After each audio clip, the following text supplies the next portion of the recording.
샬롬 출애굽기 강의 83번째 찬송가 401장 찬양으로 시작하겠습니다.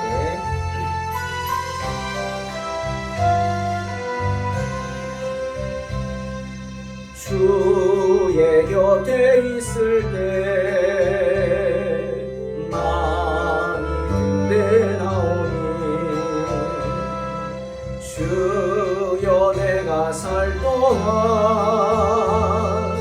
인도하여 주소서.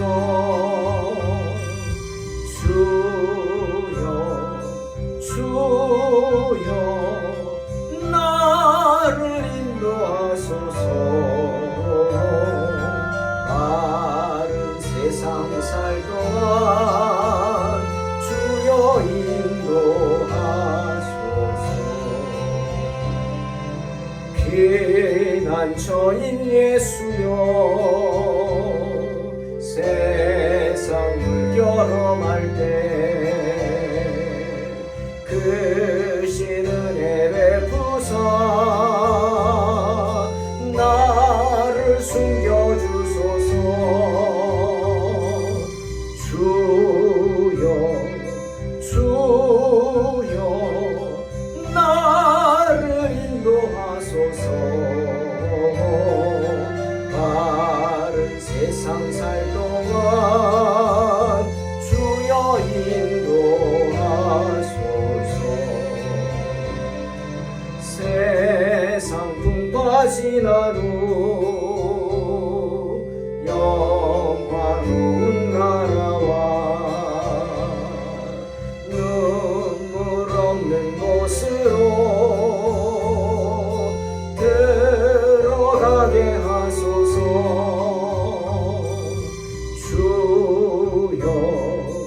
주여 나를 인도하소서. 바른 세상 살 동안 주여 인도하소서.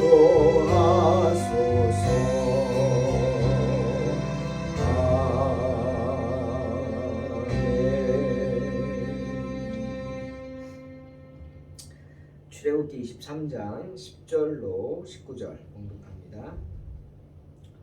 너는 6해 동안은 너의 땅에 파종하여 그 소산을 거두고 7째 해에는 갈지 말고 묵혀두어서 내 백성의 가난한 자들이 먹게 하라.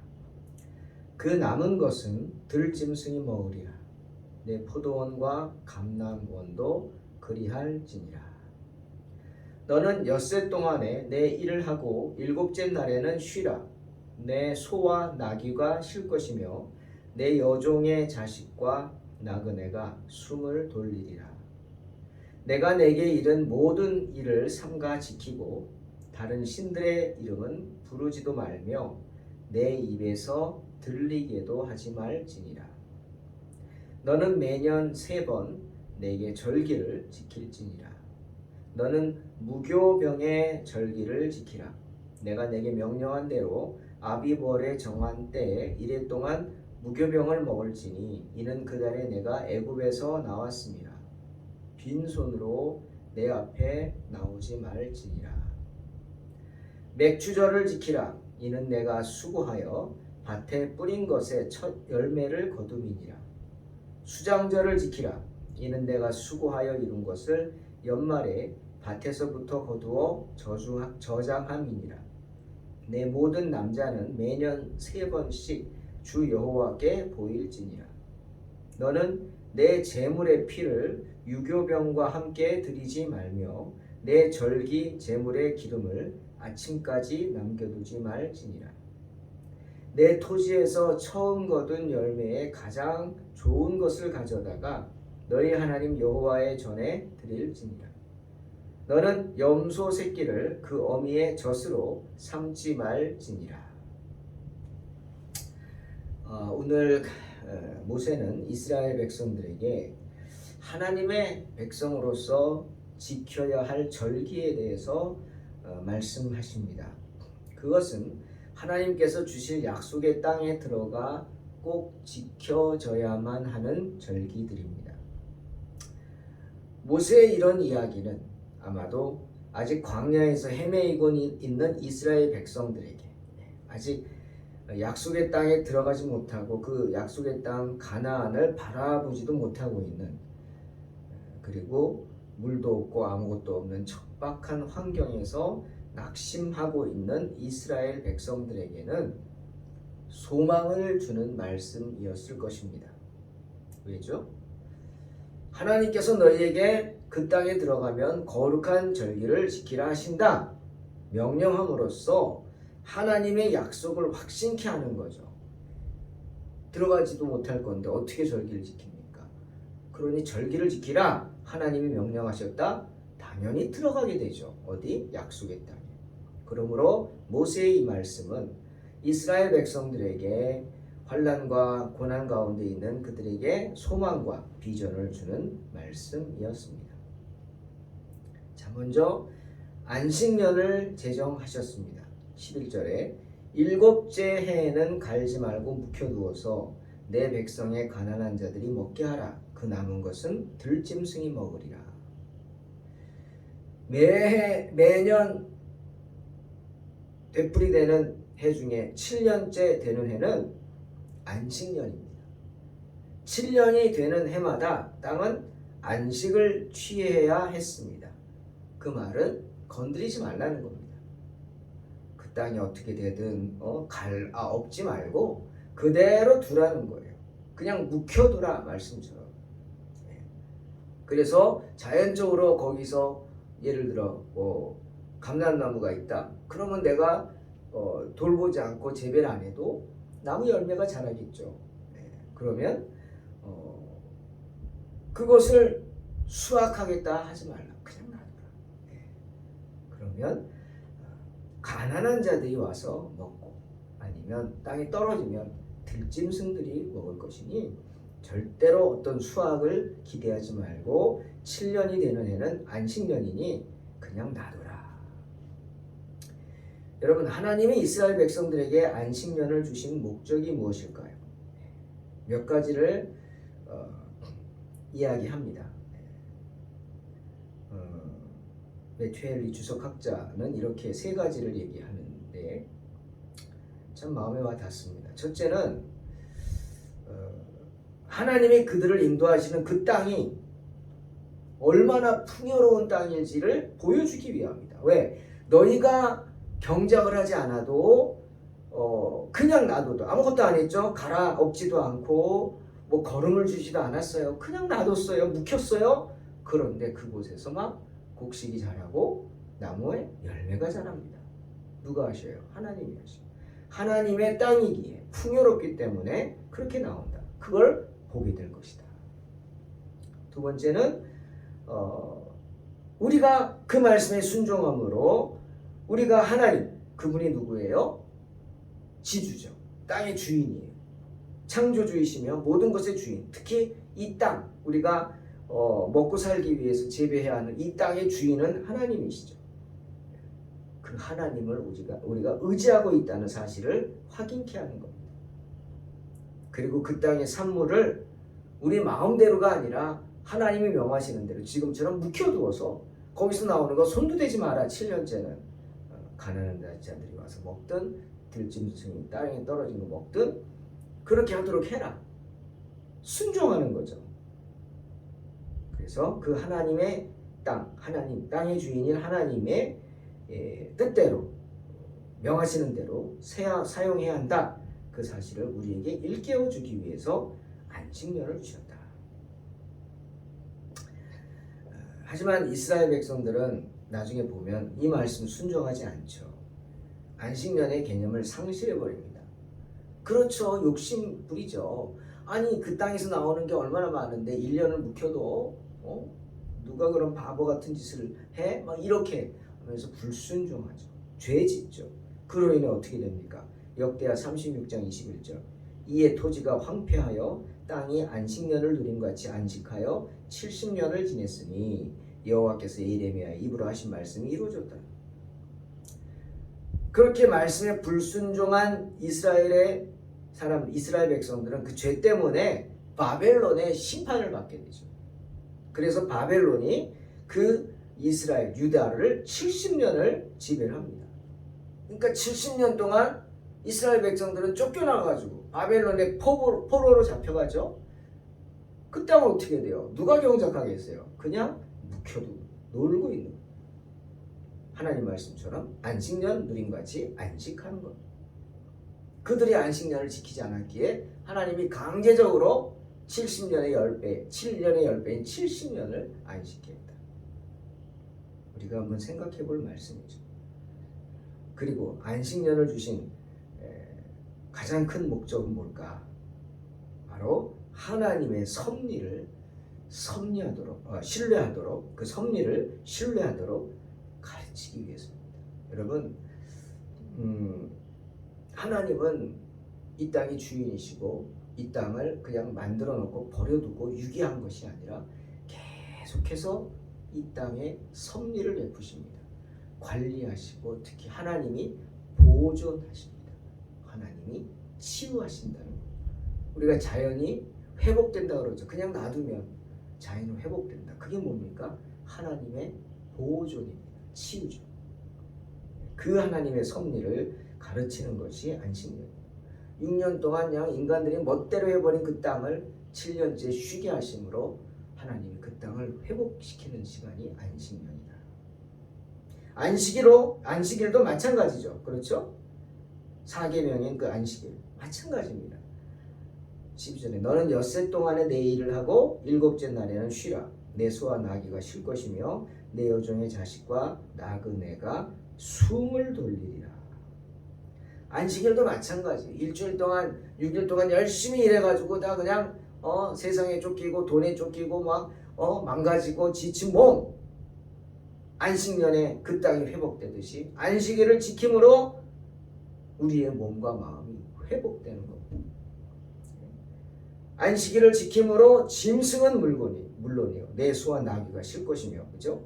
내가 부리는 사람들, 너에게 속한 사람들이, 너에게 잠시 신세 지러 온 나그네들이 숨을 돌린다고 하십니다. 재밌는 표현이죠. 숨을 돌린다. 히브리어로 네파쉬. 이 뜻에는 뭐가 있느냐? 기운을 차린다는 뜻입니다. 그렇죠. 안식일에 쉬죠. 안식일을 지킴으로 우리의 몸과 마음을 쉬게 하죠. 그렇게 함으로 내가 쉬니까, 일을 안 하니까 집에 짐승들도 가축들도 소도 나가서 일 안 하죠. 쉬게 되죠. 소도 쉬고 소도 기운을 차리고, 또 여기 보면 여종의 자식이 숨을 돌린대요. 야, 이 표현이 참 멋있어요. 여종의 자식이 숨을 돌린다? 무슨 뜻입니까? 아이들이 뭘 합니까? 엄마가 쉬니까. 그죠? 안식일에 주인이 쉴 뿐 아니라 종들도 쉬게 하니까 엄마가 쉬잖아요. 그러니까 엄마는 자식에게 돌려주네요. 자식들이 그날은 엄마하고 함께 할 수 있어요. 맨날 아침부터 저녁까지 엄마가 나가서 일만 했는데 혼자 있어야 되는데 어린 자식들이 안절부절했겠죠. 근데 그날은 엄마가 집에 있어요. 엄마가 밥도 해주고 엄마가 놀아주기도 하고, 그러니 어떻게? 숨을 돌린다. 기운을 차리게 된다라는 겁니다. 온 가족이 함께 모이는 것이 안식일입니다. 또 오늘 모세는 우상 숭배를 철저히 금하라고 하십니다. 다른 신들의 이름은 13절 부르지도 말며 내 입에서 들리게도 하지 말지니라. 아예 입에 담지도 말라는 겁니다. 어떤 모양으로든 이방 신들에게 경의를 표하는 온갖 종류의 행위들이 금지됩니다. 또한 우상 숭배를 경고함과 동시에 하나님께서 앞서 말씀하신 모든 율례에 관한 일반적인 경고까지 주어져 있습니다. 내가 내게 이른 모든 일을 삼가 지키라. 자, 특히 모세는 3대 절기를 말하고 있습니다. 이스라엘 백성들은 하나님이 선택한 때와 장소에서 엄숙하고 경건하게 하나님을 섬겨야 합니다. 특히 이스라엘의 모든 남자들은 1년에 3차례씩 함께 모여 거룩한 집회를 가지라. 너는 매년 3번 내게 절기를 지킬지니라. 그리고 뭐라 그랬어요? 매년 남자들로 하여금 17절 내 모든 남자는 매년 3번씩 주 여호와께 보일지니라.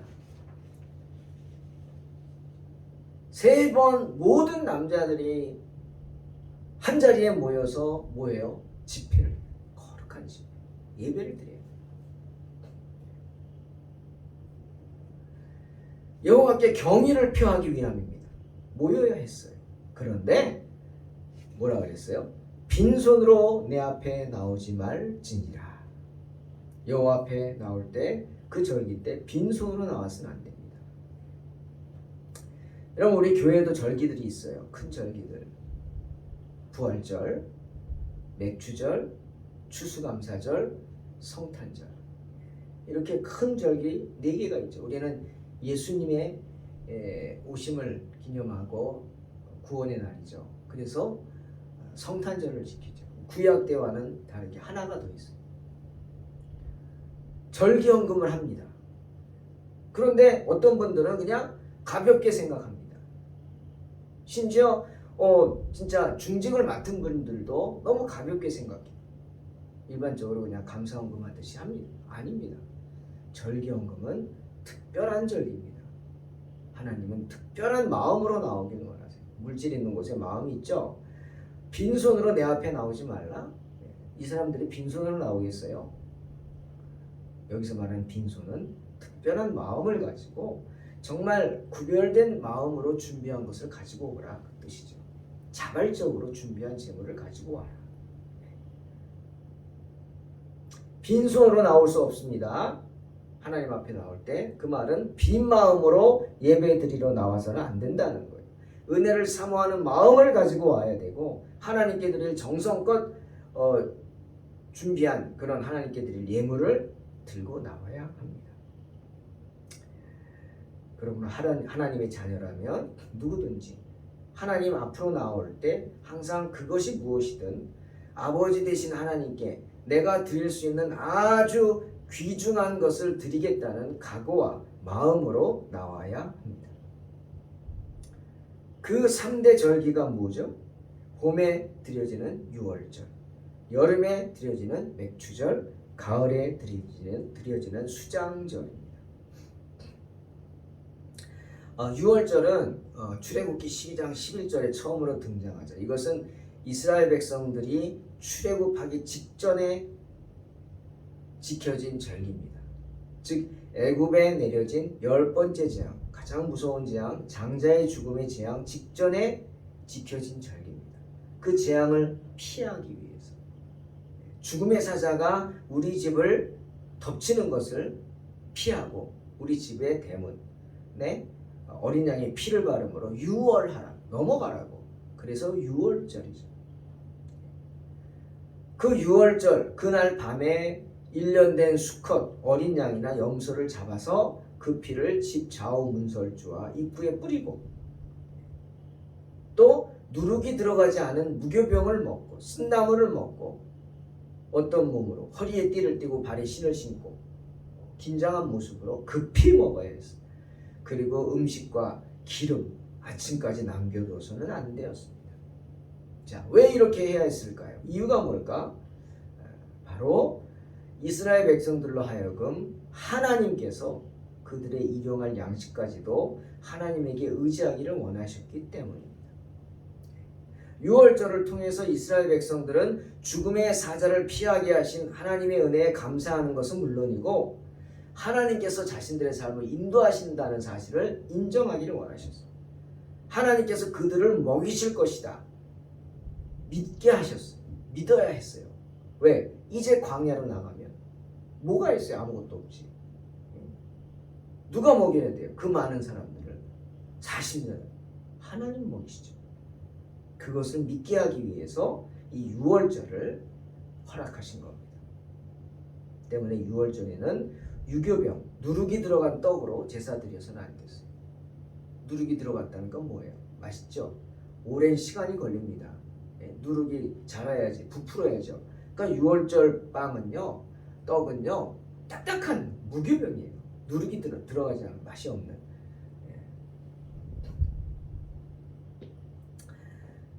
또한 맥주절을 얘기합니다. 맥주절은 우리 교회도 지내죠. 6월 첫 주를 지냅니다. 처음으로 뿌린 씨에 대해 추수를 시작하게 되는 절기입니다. 때문에 맥주절에는 처음 익은 열매의 첫 것으로 하나님께 드려야 했습니다. 첫 열매를 드린다. 즉 하나님께 경건한 마음과 자세로 그 첫 열매를 수확한 것의 첫 열매를 성별해서 드리는 그 마음, 마치 아벨이 드린 신실한 제사입니다. 하나님이 받으신 그게 맥주절입니다. 또한 수장절이란 유대인들이 지키는 우리의 추수감사절입니다. 16절 수장절을 지키라 이는 내가 수고하여 이룬 것을 연말에 밭에서부터 거두어 저장함이니라. 그렇죠. 한 해의 수고를 마치고 가을에 풍성하게 추수하는 것은 결코 내 힘으로만 낸 게 아니라는 거죠. 때를 따라 비를 내리시고 또 내가 때에 맞춰서 일할 수 있는 건강을 주신 하나님의 은혜다. 그걸 알라는 거예요. 내가 건강하게 하셔서 나로 건강하게 하셔서 수고하게 하신 것도 하나님의 은혜, 또 추수한 것을 거두게 하신 것도 하나님의 은혜임을 알라는 겁니다.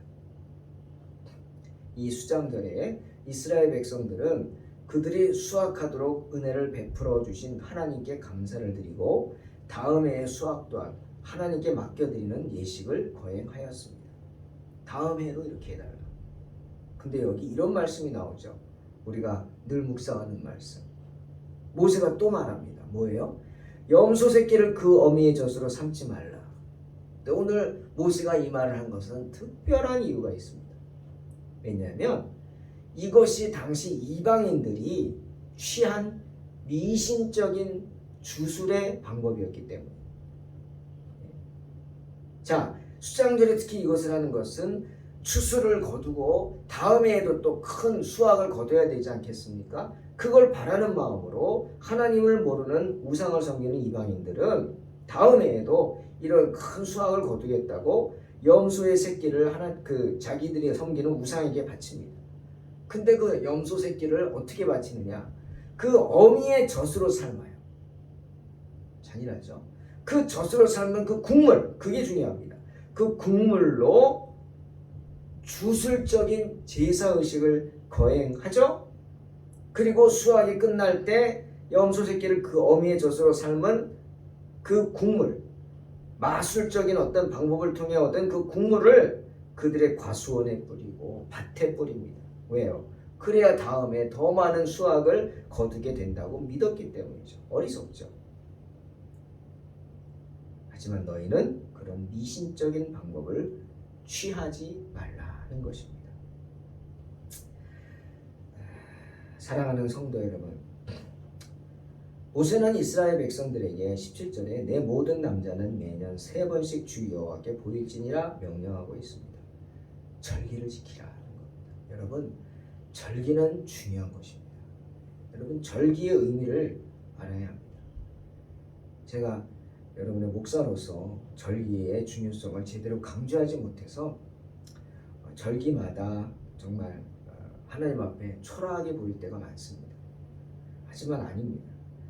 우리가 절기를 지키는 것은 그 절기에 따라 절기 중심의 삶을 살라는 겁니다. 모세도 지금 그 얘기하는 거예요.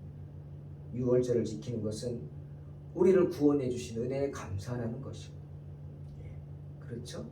우리는 그 6월절이 뭡니까? 부활절이죠. 부활절. 주님의 은혜에 감사합니다. 맥주절은 삶의 시작. 이제 추수한 것에 열매가 걷어지기 시작합니다. 첫 열매. 앞으로 풍성한 열매는 남았어요. 그러니 그 시작을 첫 것을 하나님께 드리면서 하나님의 은혜에 감사하는 마음. 항상 처음 것을 하나님께 드리겠다. 우리는 뭐예요? 11조죠. 11조의 은혜를 사모하는 마음. 그렇게 살라는 거. 그래서 물질에 지배당하지 않도록 살라는 것이고, 수장절은 추수감사절이죠. 풍성하게 우리가 뭐 수확한 건 없겠지만 그래도 1년을 지켜주신 하나님의 은혜, 자녀들이 건강하고 가정이 평안하고 내가 사지육신이 멀쩡하고 정신이 온전하고 마음을 빼앗기지 않아 그 시간에 주의 앞에 나올 수 있고 그 은혜에 감사하면서 풍성한 예물을 하나님께 드리는 게 추수감사절. 그리고 우리는 하나 또 뭐예요? 성탄절이죠. 성탄절. 대림절 기간의 성탄절. 아기 예수의 탄생, 오심, 주님의 구원의 시작이죠. 그것을 감사하는 절기. 이런 절기 중심의 신앙생활을 해야 합니다. 진정한 성도라면 절기의 의미를 알고 절기에 감사하면서 절기를 통해 우리가 다시 한번 우리의 신앙을 새롭게 할 수 있는 것입니다. 가장 명심할 사실이 뭐냐? 19절. 내 토지에서 처음 거둔 열매에 가장 좋은 것을 가져다가 너희 하나님 여호와의 전에 드릴지니라 말씀입니다. 바로 하나님 앞으로, 언제나 하나님 앞으로 나오는 우리의 마음가짐을 지키라는 것입니다. 언제나 우리가 이런 마음가짐으로, 이런 복된 마음으로 주님 앞에 나올 때, 그런 복된 마음, 하나님께 귀한 것, 첫 것을 드리는 마음으로 하나님 앞에 나아갈 때 주님이 우리에게 맡겨주신 인생 가운데 수많은 복들을 누리게 될 줄로 믿습니다. 이런 복을 누리시는 복된 성도들이 되시기를 주님의 이름으로 축원합니다. 기도하겠습니다. 하나님 감사합니다. 정말 신앙생활 하면서 내 중심으로 하는 게 아니라 하나님 중심으로 신앙생활 할 수 있는 복된 성도들이 되게 하여 주시옵소서. 나만 생각하면 모든 것이 시야가 좁아져 하나님이 주시는 큰 복을 보지 못합니다. 하지만 우리가 내가 아닌 하나님 중심으로 신앙생활하게 될 때 하나님이 허락하신 많은 것들을 보게 되고 하나님의 뜻을 보게 되고 하나님의 그 뜻에 순종해서 내 것을 하나님께 드림으로 내 것이라고 생각하지 않고 하나님의 것을 하나님께 드린다는 마음으로 더욱 큰 믿음으로 성장케 되어 더욱 큰 복을 누리는 축복이 임할 줄로 믿습니다. 주님, 우리에게 이런 복을 허락하여 주시옵소서. 예수님의 이름으로 기도하옵나이다. 아멘. 믿음으로 승리하시기 바랍니다.